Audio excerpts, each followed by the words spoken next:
परमात्मने नमः। श्री गुरु चरण कमलभ्यो नमः। श्री सरस्वत्यै नमः।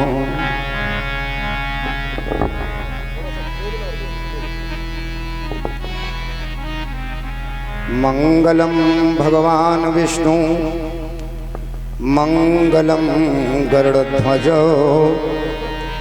मंगलम पुंडरीकाक्षाय मंगलायतनो हरि कृष्णाय वासुदेवाय हरहि परमात्मने प्रणत क्लेशनाशाय गोविंदाय नमो नमः। कृष्णाय त्वदीय पदपंकज पंजरान्ते अतैव मे विशतमानसराजहंसो प्राण प्रयाण समये कफवात पित्तये कंठावरोधन विधौ स्मरणं कुतस्ते। नारायण नमस्कृत्यं नरं चैव नरोत्तमं देवीं सरस्वतीं व्यासो ततो जयमुदीरयेत्। अज्ञानतिमिरान्धस्य ज्ञानाञ्जनशलाकया चक्षुर्मीलितं येन तस्मै श्री गुरवे नमः। रामाय रामभद्राय रामचंद्राय वेदसे रघुनाथाय नाथाय सीताया पतये नमः। अतुलित बलधामं स्वर्णशैलाभदेहं धनुजवन कृशानं ज्ञाननाम अग्रगण्यं सकल गुण निधानं वानराणामधीशं रघुपति प्रिय भक्तं बात जातं नमामि। हे पार्थ के सारथी तुमको कोटि प्रणाम। मेरी भी अब थाम लो मन की खुली लगाम। बीड़ा धारण मां शारदा सब गुणनन की खानी। आनि विराजियो कंठ में दास आपनो जाने। करहु कृपा की कोर चितबहु मेरी ओर। जय जय जय काली दमन सुजय जय नवल किशोर। लेत सदा सुध दीन की सहज दया की धाम। जननी जनक विजय राम की सब विद सीताराम। सब विद सीताराम। बोलिए भागवत भगवान की जय हो। हनुमान जी महाराज की जय हो।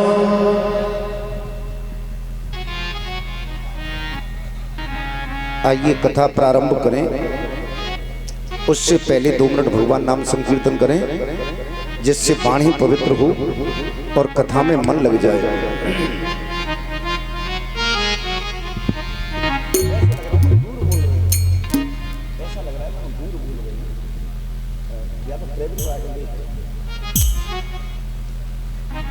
आइए सभी मिलकर के उस परमात्मा का ध्यान करें।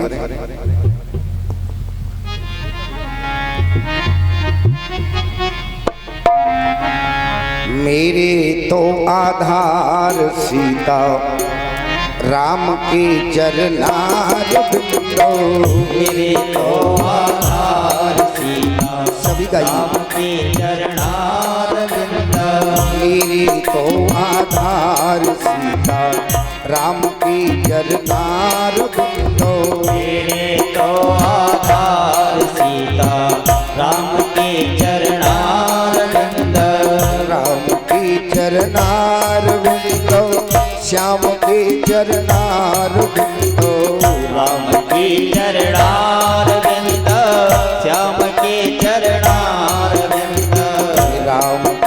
चरनार विंदो श्याम के चरनार विंदो राम की चरणार विंद श्याम की चरणार विंद आई मेरी तो आधार सीता राम की चरनार विंदो मेरे तो आधार सीता राम की चरणार विंद मंगल भवन अमंगल हारी मंगल भवनाय मंगल हारी प्रभु सुदशरथ अजीर बिहारी प्रभु दशरथ अजीर बिहारी दीन दयालो विरद संभारी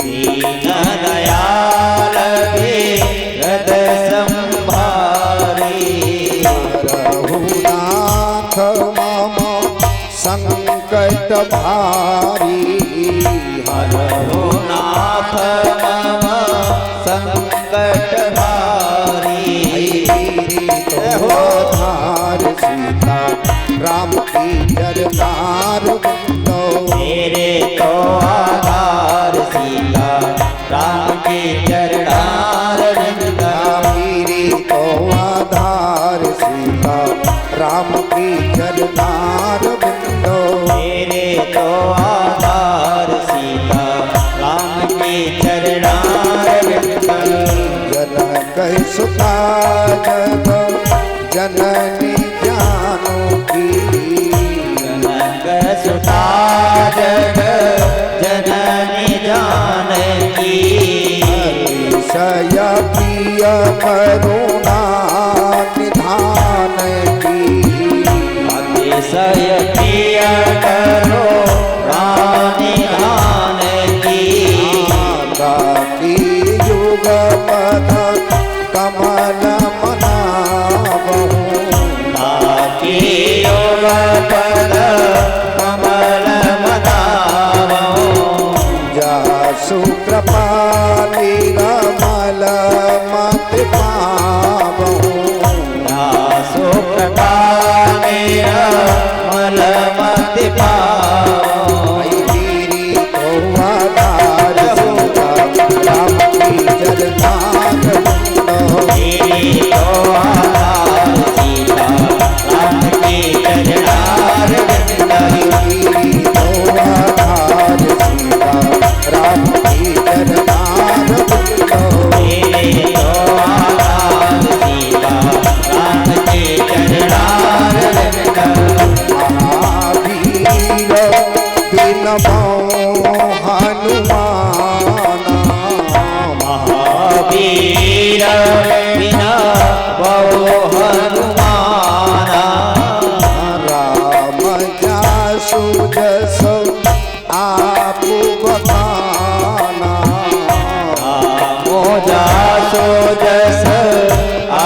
बोलिए वृंदावन बिहारी लाल की जय हो, भक्तवत्सल भगवान की जय हो, भागवत महापुराण की जय हो, भगवत लाल महाराज की जय हो, सब भक्तन की जय हो, सब संतन की जय हो, जय जय श्री श्री राधे श्याम।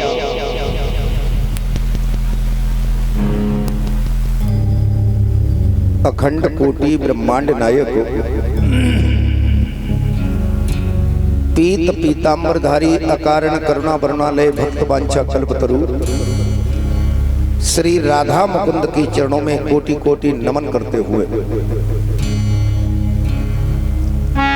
यहाँ बुलाई गई समस्त देवतागण सभी के चरणों में कोटि कोटि नमन करते हुए कथा आयोजकों के जो पितृगण हैं उनके चरणों में कोटि कोटि नमन करते हुए कथा स्थल पर कथा श्रवण करने के लिए पधारे भक्त श्रोता बंधु जिनमें वृद्ध नवयुवक नन्हे मुन्ने बच्चे माता और बहन सभी के लिए हार्दिक अभिनंदन अभ्यक्त करते हुए आज कथा के द्वितीय दिवस में प्रवेश कर रहे हैं।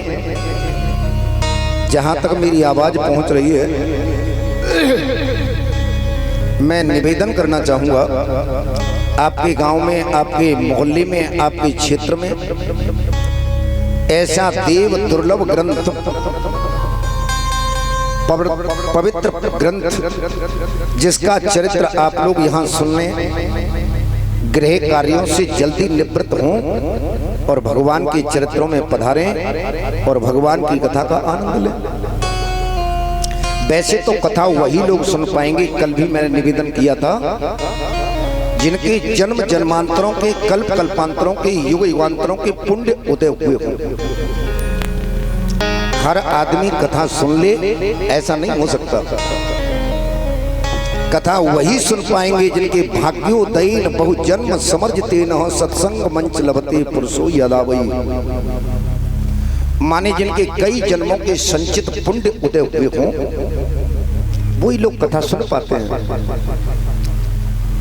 श्रीमद् भागवत महापुराण जो देवताओं के लिए दुर्लभ है, कल आप लोग कथा सुन रहे थे महात्म्य की। अमृत के बदले में जो भागवत की कथा राजा परीक्षित ने मना कर दिया, मैं कथा सुनूंगा, मुझे अमृत नहीं पीना है, ऐसा देव दुर्लभ ग्रंथ हम और आप लोगों के मध्य में है। भागवत के अंदर 24 अवतारों की कथा का जिक्र किया गया है। धरती पे भगवान के जो अब तक अवतार हुए बस उन्हीं की जो कथा के वही भागवत के अब तक 23 अवतार हो गए हैं और 24वां अवतार होने के लिए तैयारी में हैं। अब विचार ये आता है कि वो कौन सा परमात्मा है जो अवतार लेता है,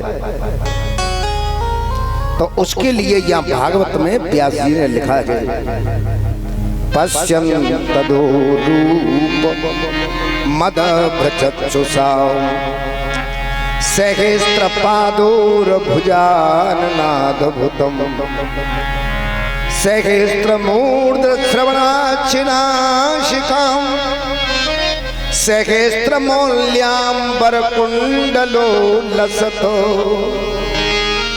ये वो परमात्मा है योगी लोग जिसका ध्यान करते हैं, उसके रूप का दर्शन करते हैं।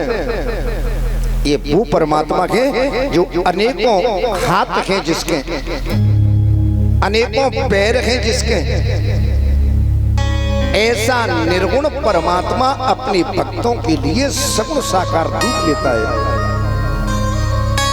अब तक 23 अवतार हुए और उनकी कथा विस्तार से आप आगे सुनेंगे, लेकिन यहाँ नाम दिए गए हैं और जो लोग इन नामों को सुनते हैं, पाठ करते हैं, उनके यहाँ से दुख दारिद्र्य दूर हो जाता है।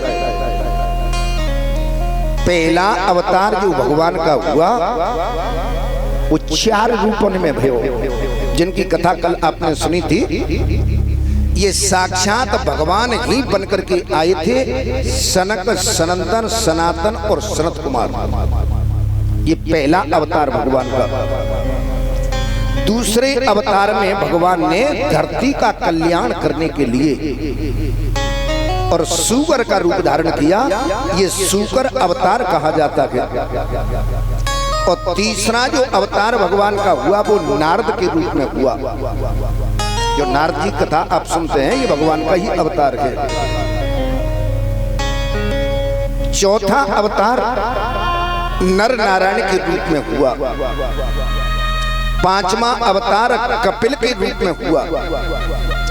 और छठवां अवतार जो हुआ भगवान का वो दत्तात्रेय के रूप में हुआ।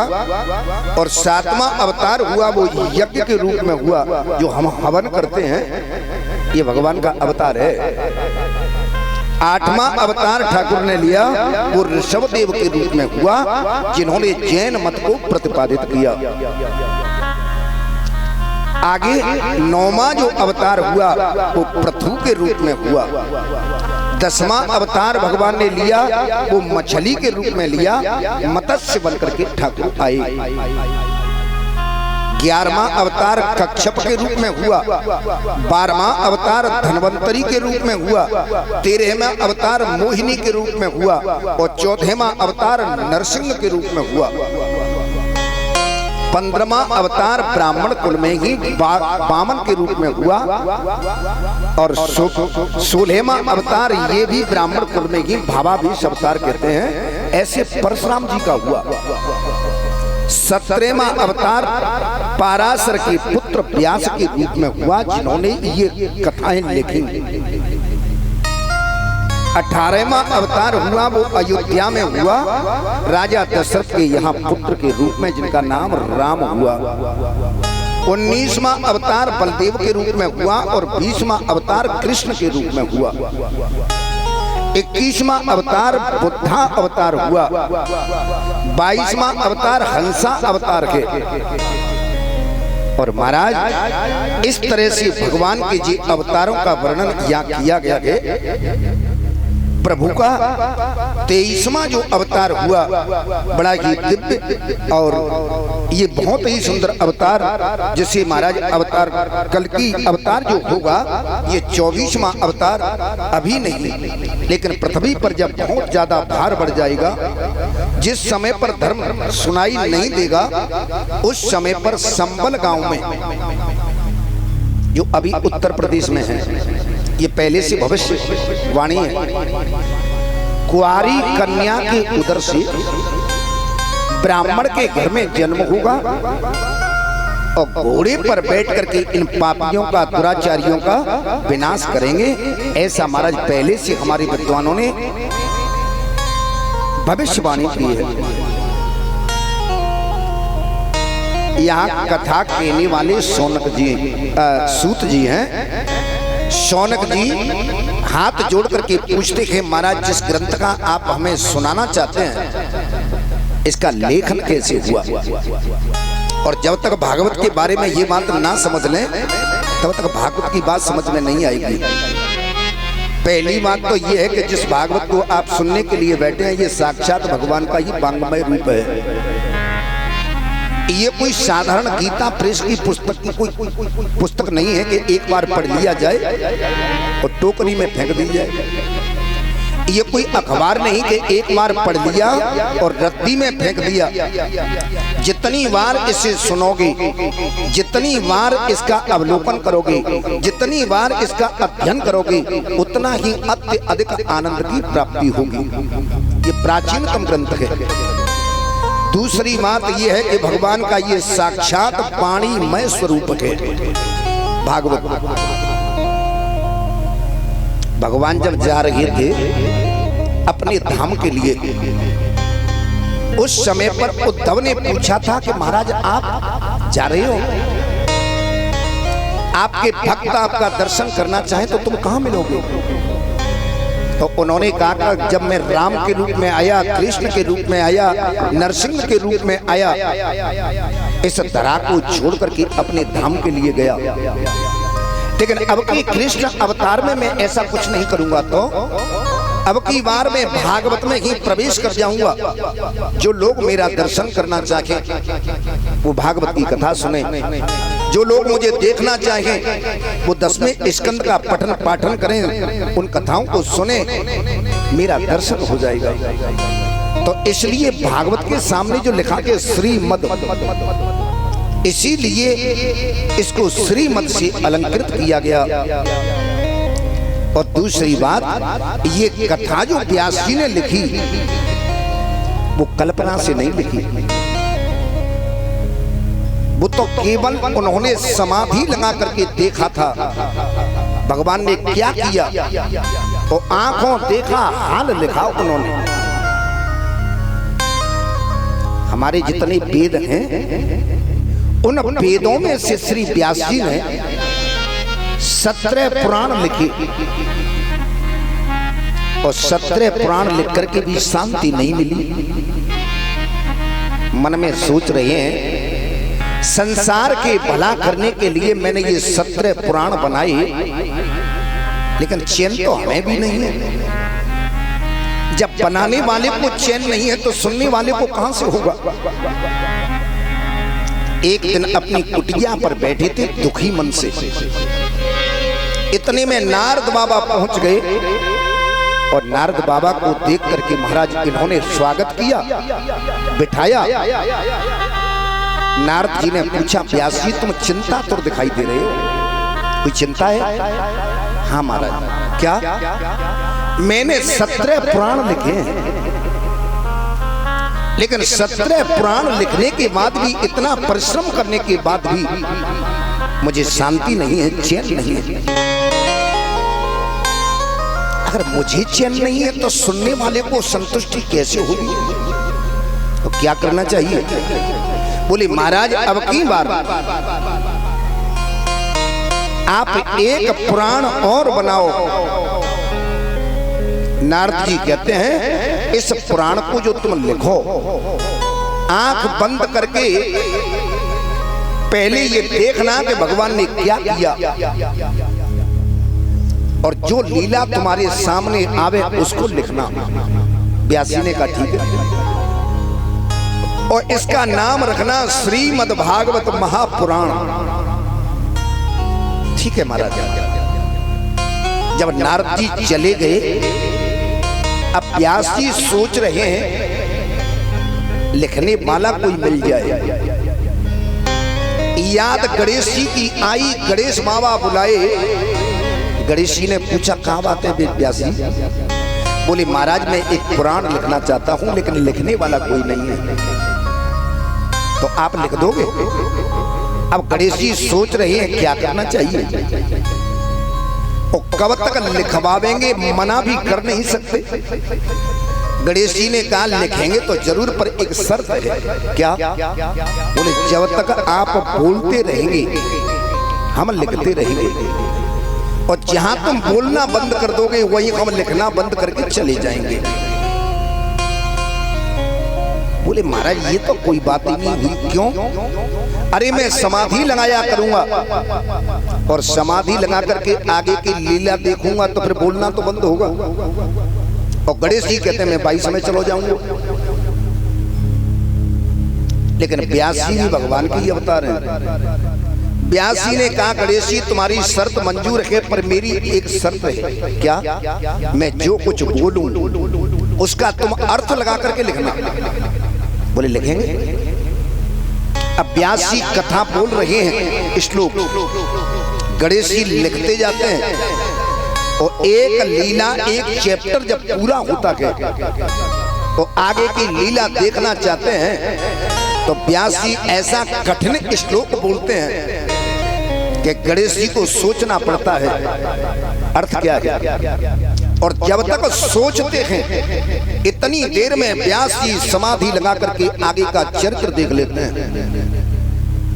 ये श्लोक आज भी है भागवत में, जिनका गणेश जी भी अर्थ लगाने में चकरा गए थे, आज उन श्लोकों पर बड़े बड़े विद्वान रिसर्च कर रहे हैं, लेकिन सही अर्थ क्या है ये आज तक कोई खोज नहीं पाया। और इस प्रकार से महाराज ये श्रीमद् भागवत महापुराण 12 स्कंदों में 335 अध्यायों में 18,000 श्लोकों में बन करके तैयार हुआ। इसको कोई साधारण आदमी ने नहीं लिखा, गणेश जी ने लिखा है। व्यास जी ने समाधि भाषा में लिखा के, इसीलिए इसमें क्रमबद्ध कथा नहीं है। जो सामने कथा आ गई, जो सामने चरित्र दिखाई दे गया, बस वही बोला, वही गणेश जी ने लिखा। और भागवत जब लिख करके तैयार हुई तो अब मन में विचार आया, गणेश जी चले गए, व्यास जी सोच रहे हैं कथा तो बनकर तैयार हो गई, पुराण तैयार हो गया, लेकिन इसको कोई पढ़ने वाला तो है ही नहीं। अच्छा कोई चीज बन जाए और जब तक उसका प्रचार प्रसार नहीं हो, समाज में न जाए, तब तक उसका महत्व क्या हुआ। बड़े दुखी बैठे थे, बहुत दिन हो गए। एक दिन गणेश जी महाराज माने जहां व्यासी कुटिया पर बैठे थे, नारद बाबा पुनः फिर पहुंच गए। नारद के कहने पे ही ये भागवत लिखा गया। नारद जी ने पूछा, व्यास जी अब तो ठीक